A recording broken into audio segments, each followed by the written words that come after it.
Hello साथियों, नमस्कार। एक ही ऑनलाइन क्लास में आपका हार्दिक स्वागत है। मैं जय सर। आज आप लोगों के बीच एक बार फिर पुनः टीजीटी पीजीटी आर्ट यानी कला से संबंधित महत्वपूर्ण वीडियो पे साथियों प्रश्न लेके आया हूँ, जो कि वेरी वेरी मोस्ट हैं साथियों एग्जाम के दृष्टि से साथियों। तो उम्मीद है कि वीडियो भी आप लोगों को अच्छा लगेगा साथियों। वीडियो अच्छा लगे तो लाइक, सब्सक्राइब और कमेंट जरूर करिए और अपने दोस्तों के पास अधिक से अधिक मात्रा में शेयर करिए, ताकि वो भी इस वीडियो का लाभ उठा सकें और अपनी तैयारी को बेहतर कर सके साथियों। तो चलते हैं साथियों, जैसे कि स्क्रीन पे आपके दिखाई दे रहा होगा। सबसे पहला प्रश्न, किस मुगल शासक ने यूरोपीय चित्रों की अनुकृतियाँ तैयार कराई? कह रहा है कि किस मुगल शासक ने यूरोपीय चित्रों की अनुकृतियाँ तैयार कराई? तो चार ऑप्शन है, देखिए। इनमें से सबसे पहले अकबर है, फिर जहांगीर है, उसके बाद शाहजहां है और औरंगजेब है। तो मुगल शासक की बात कराए कि जो यूरोपीय चित्रों की अनुकृतियाँ तैयार कराई थी। तो साथ ही हो जाएगा बी वाला आंसर आपका बिल्कुल राइट हो जाएगा, जहांगीर। कौन था मित्रों? जहांगीर। जहांगीर जो इसके विषय में थोड़ा चर्चा करते साथियों। जहांगीर ने यूरोपीय चित्रों की अनुकृतियां तैयार कराई। जहांगीर के शासनकाल में मुगल चित्रकला की एक प्रमुख विशेषता रही है, ईरानी प्रभाव कम होने लगा था ना। सबसे बड़ी प्रमुख विशेषता थी कि ईरानी प्रभाव जहांगीर के समय में कम होने लगा और यूरोपीय चित्रकला का प्रभाव अधिक मात्रा में हुआ साथियों। अबुल हसन ने यूरोपीय चित्रों में सबसे पहले ड्यूटर के संत जान पाल के तस्वीर की एक नकल भी बनाए थे मित्रों।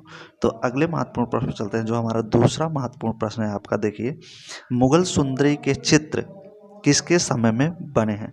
अकबर के, शाहजहां के, जहांगीर के या औरंगजेब के? तो मुगल सुंदरी के जो चित्र बने साथियों किसके समय में बने हुए हैं? तो मुगल सुंदरी से संबंधित जो चित्र बने थे किस राजा के समय में बने थे? तो राजा था साथियों, कौन था वो शासक? कौन था साथियों? जहांगीर। कौन था मित्रों? जहांगीर। मुगल सुंदरी का जो चित्र बना जहांगीर के समय में बनाए गए। जहांगीर के शासनकाल में व्यक्ति चित्र बहुत बड़ी संख्या में बनाए गए, ये बनाए जाने लगे। हरम की बेगमों ने सुंदर चित्र भी बनाए। जहांगीर ने चित्रकार दौलत को उसके सभी साथी चित्रकारों की आकृतियां बनाने का आदेश भी दिया था। दौलत जहांगीर था, जो जहांगीर, इसने दौलत को उसके सभी साथियों के व्यक्तिचित्र बनाने का आदेश दिया था। जहांगीर कलम में अकबरी कलम की चित्रकारी लिखित ग्रंथ से मुक्त कर दिया गया था साथियों। तो अगले प्रश्न में चलते हैं। जो अगला महत्वपूर्ण प्रश्न है आपका वो है, जहांगीर कालीन भारतीय सुंदरी चित्र किस संग्रहालय में है ना? तो संग्रहालय की बात कर रहे हैं। किसका बात कर रहे हैं साथियों? संग्रहालय की। अभी आपने देखा था कि मुगल सुंदरी संबंधित चित्र जो था वो जहांगीर के समय में बना था। अब पूछ रहे कि जहांगीर कालीन जो मुगल सुंदरी का चित्र था किस संग्रहालय में? इलाहाबाद संग्रहालय, भारत कला भवन वाराणसी, सलारगंज संग्रहालय हैदराबाद या राष्ट्रीय संग्रहालय नई दिल्ली में? तो मित्रों, यहाँ पे जो आपका इम्पोर्टेंट चारों ऑप्शन में से जो राइट आंसर होगा साथियों वो बी होगा। क्या होगा साथियों? बी। भारत कला भवन वाराणसी में मिलता है। कहाँ मिलता है? भारत कला भवन वाराणसी में देखने को मिलता है। भारतीय सुंदरी का जो चित्र साथियों भारत कला भवन वाराणसी में है। यह चित्र शाहजहां कालीन है, यानी कि शाहजहां के समय का, जिसका विवरण भारत कला भवन की वेबसाइट पर देखने को मिलती है। अगले इंपॉर्टेंट प्रश्न में चलते हैं साथियों। किस मिनिएचर पेंटिंग में, क्या बात कर रहा है, किस मिनिएचर पेंटिंग में बॉर्डर का प्रयोग किया गया है? किसका? बॉर्डर का। मुगल में, राजस्थानी में, पहाड़ी में या गढ़वाली में? तो किस में प्रयोग किया गया है? तो इसमें जो राइट आंसर होगा साथियों चारों ऑप्शन में मुगल शैली। क्या हो जाएगा आपका राइट आंसर? मुगल। ए वाला ऑप्शन जो है आपका वो बिल्कुल राइट है, मुगल शैली में। जहांगीर के शासन काल में मित्रों जो चित्रकला में काफ़ी प्रगति हुई थी, उस विषय और विधि दोनों में नवीनता और सजीवता आई थी। ना विषय में क्या कहा गई थी, नवीनता और सजीवता देखने को मिलती। अब चित्रों के चारों ओर बेल बूटेदार हाशिए भी, यानी कि जिसे बॉर्डर बोला जाता है, बॉर्डर भी बनाया जाने लगा था। किसके समय में, जहांगीर के समय में साथियों बॉर्डर बेल बूटे हाशिए द्वारा बनाए जाने लगे थे। जहांगीर के काल में दो नई विशेषताएं विकसित हुई, जिनमें पहली मुरक्का और दूसरी विशेष किनारों की सजावट, जिसे बॉर्डर कहा जाता है मित्रों। तो ये दो विशेषताएं जहांगीर के समय में नई थी। अगला है, लाल पुष्प किस मुगल कलाकार का चित्र है। लाल पुष्प किस मुगल कलाकार का चित्र है, गोवर्धन का, अबुल हसन का, किशन दास का, या उस्ताद मंसूर का। तो चारों ऑप्शन में आप देखिए, लाल पुष्प साथियों किस कलाकार द्वारा बनाया गया था। तो लाल पुष्प जो था साथियों, उस्ताद मंसूर, डी वाला जो ऑप्शन है ये बिल्कुल राइट हो जाएगा। लाल पुष्प जो था साथियों उस्ताद मंसूर द्वारा बनाया गया था। उस्ताद मंसूर जो था मुगल काल का जहांगीर का सबसे अच्छा चित्रकार था साथियों। पशु पक्षी और पुष्पों का चित्रकार सबसे बेस्ट माना जाता था जहांगीर न। अब पुष्पों के चित्रकारी में मंसूर को क्या हासिल था, महारत हासिल था न। लाल पुष्प इसका सर्वोत्तम चित्र मंसूर का माना जाता है साथियों। अगला है, किसके दरबार में अबुल हसन ने ईसाई विषयों पर चित्र बनाए।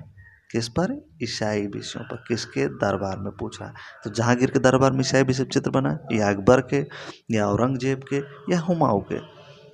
तो इम्पोर्टेंट प्रश्न साथियों, महत्वपूर्ण है। तो देखिए किसके समय में बनाया गया ईसाई विषयों पर चित्र। तो इसमें जो आपका चारों में से जो राइट आंसर साथियों जहांगीर हो जाएगा। कौन हो जाएगा साथियों, जहांगीर के समय में बना। अबुल हसन जो था जहांगीर के दरबार का प्रमुख चित्रकार था। इसने 13 वर्ष की आयु में ड्यूटर के संत जान पाल के तस्वीर की नकल बनाए थे मित्रों। अगला है आपका प्रश्न, किस मुगल सम्राट ने महान संगीतज्ञ हरिदास से भेंट की थी। तो अकबर, जहांगीर, शाहजहां, या बाबर। तो चारों ऑप्शन में से देखिए, इसमें जो सबसे सटीक आंसर होगा आपका वो होगा महान संगीतज्ञ हरिदास से भेंट करने वाले जो शासक थे कौन थे साथियों, अकबर थे। कौन थे साथियों, अकबर थे न।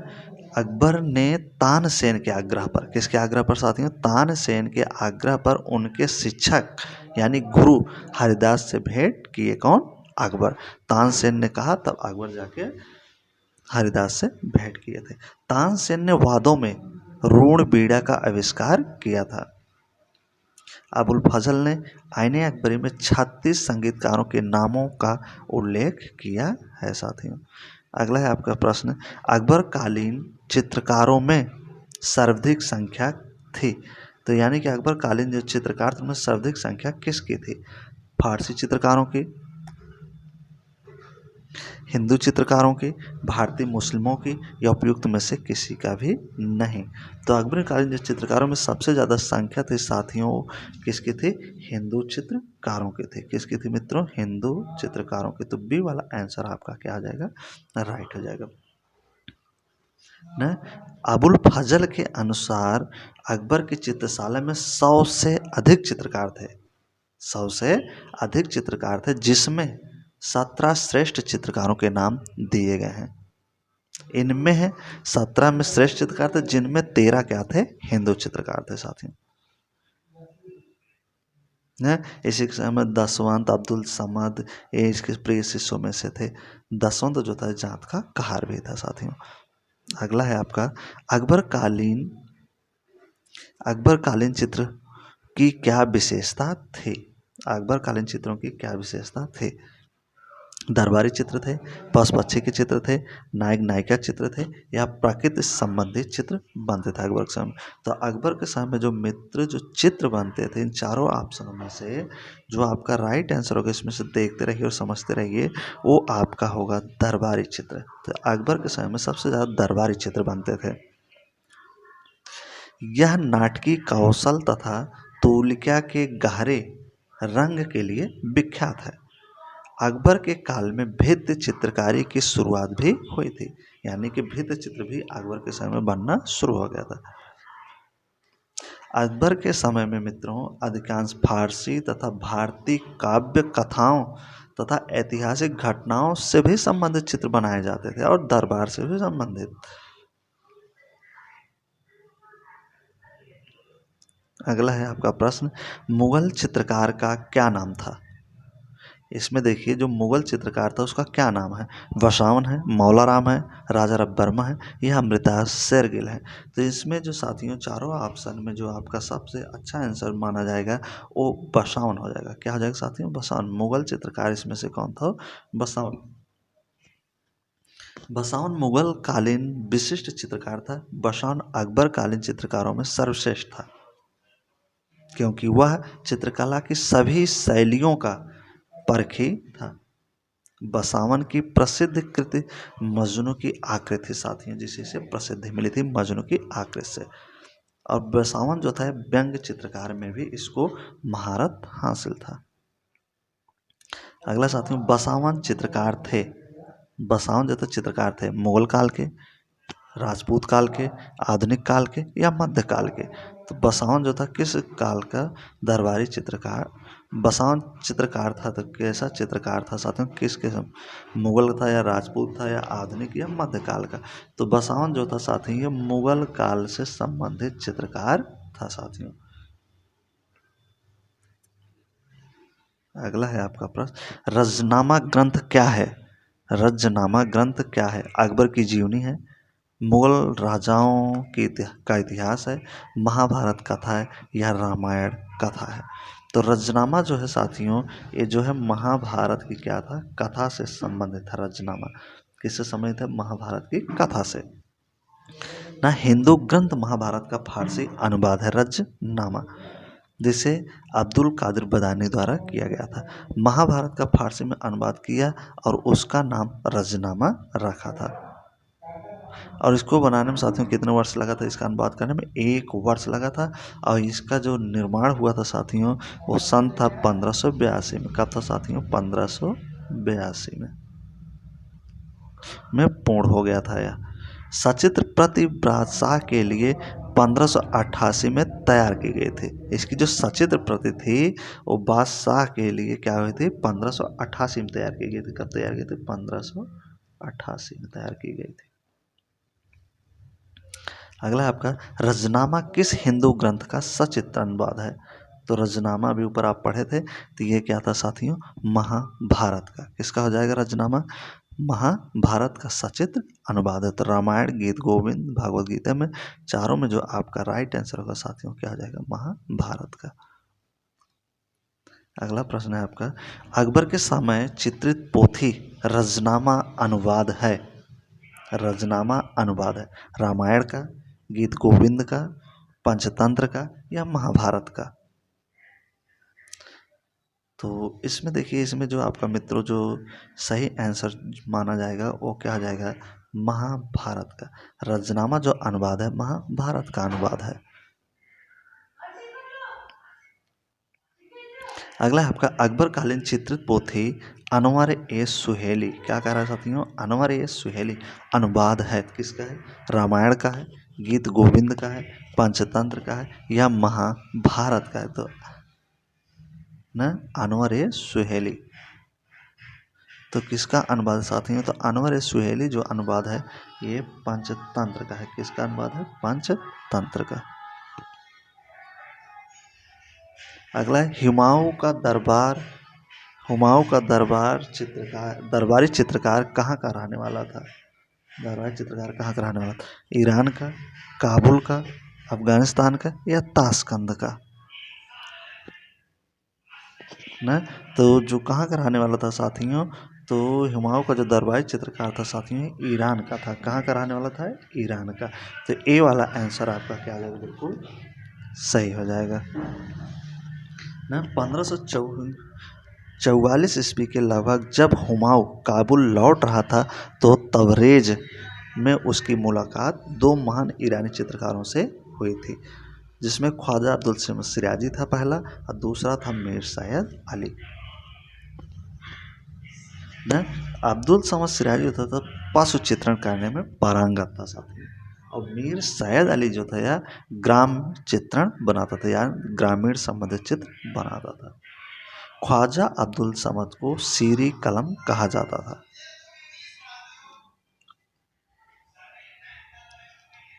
अगला है आपका मुगल चित्रकला में स्याह कलम। मुगल चित्रकला में स्याह कलम का विकास किस बादशाह के दरबार में हुआ? अकबर के, शाहजहां के, या जहांगीर, या औरंगजेब के? तो स्याह कलम का विकास किसके समय में हुआ था मित्रों? तो स्याह कलम का जो विकास हुआ था साथियों, शाहजहां के समय में हुआ था। किसके समय में हुआ था? शाहजहां का। तो बी वाला आंसर आपका बिल्कुल राइट हो जाएगा साथियों। मुगल चित्रकला में स्याह कलम का अगर विकास माना जाता है तो अकबर बादशाह शाहजहां के शासनकाल में माना जाता है। इसके अंतर्गत काले रंगों का प्रयोग किया गया है ना। स्याह कलम में किस रंगों का प्रयोग किया जाता था? काले रंग का, और शाहजहां के समय में यह प्रयोग किया गया था साथियों। अगला है स्याह कलम के चित्र शाहजहां काल में बनाए गए हैं, यह प्रविधि क्या है? काले रंग से चित्रों को बनाना, चित्रों को काली पट्टियों से सीमांकित करना, काली तौलिया से चित्र बनाना, या काले कागज पर चित्र बनाना? तो ये काले रंग से संबंधित चित्र होते थे साथियों, उसी से बनाए जाते थे, उसी को स्याह कलम कहा जाता था साथियों। ऊपर हमने चर्चा भी किया था ना, जिसमें काले रंगों का प्रयोग किया गया था। इन चित्रों की भाव व्यंजना शून्य है, ये स्थिर मुद्राओं को प्रकट करते हैं। अगला है आपका किस मुगल शासक के काल में कला पर पश्चात प्रभाव दिखाई दिया ना? किस शासक काल में, किस राजा या शासक के काल में पश्चात कला प्रभाव दिखाई दिया था? पश्चात कला का शाहजहां के समय में, अकबर के समय में, जहांगीर के समय में, या औरंगजेब के समय में? तो इसमें जो राइट आंसर साथियों अकबर के समय से ही चित्रों पर पश्चात कला का प्रभाव दिखाई देने लगता है साथियों। यूरोपीय चित्रकला के कुछ नमूने पुर्तगालियों के माध्यम से अकबर के दरबार में पहुंचे थे। अकबरकालीन चित्रकारों ने यूरोपीय चित्रकारों से दो विशेषताएं ग्रहण की। पहला, व्यक्ति विशेष के चित्र बनाना, दूसरा, दृश्य में आगे दिखने वाली वस्तुओं को छोटे आकार में बनाना। यही दो चीज यूरोपीय चित्रकारों से सीखे थे अकबर। उस्ताद मंसूर का चित्र मोरनी किस संग्रहालय में साथियों? उस्ताद मंसूर द्वारा बनाया गया मोरनी का चित्र किस संग्रहालय में है? नई दिल्ली में है, पेरिस में है, लंदन में, या न्यूयॉर्क में? तो किस संग्रहालय में है साथियों? तो इम्पॉर्टेंट प्रश्न है साथियों, मोरनी का चित्र उस्ताद मंसूर बनाया और किस संग्रहालय में है? तो ये जो आपका आंसर होगा साथियों, यहाँ पे देखिए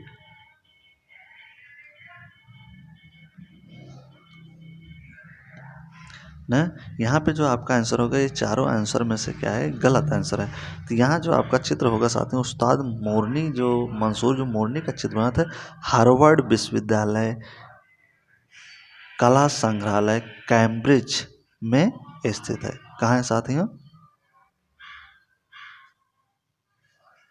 वो कहाँ है?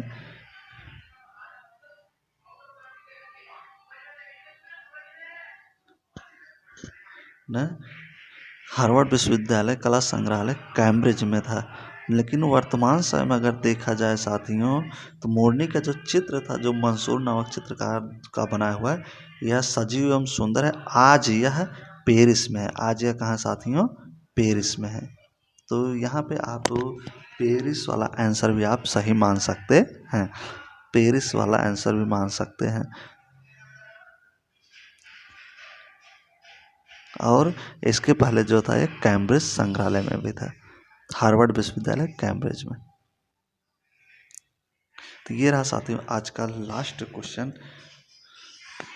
तो उम्मीद है कि वीडियो आप लोगों को साथियों अच्छा लगा होगा। वीडियो अच्छा लगा साथियों तो वीडियो को लाइक करिए, सब्सक्राइब करिए, कमेंट करिए और अपने मित्रों के पास शेयर करिए। इसी प्रकार से हम साथियों आप लोगों की टीजीटी पीजीटी आर्ट से संबंधित तैयारी कराते रहेंगे साथियों। जब तक नेक्स्ट वीडियो लेके आएंगे तब तक के लिए best of luck. So thank you, धन्यवाद मित्रों।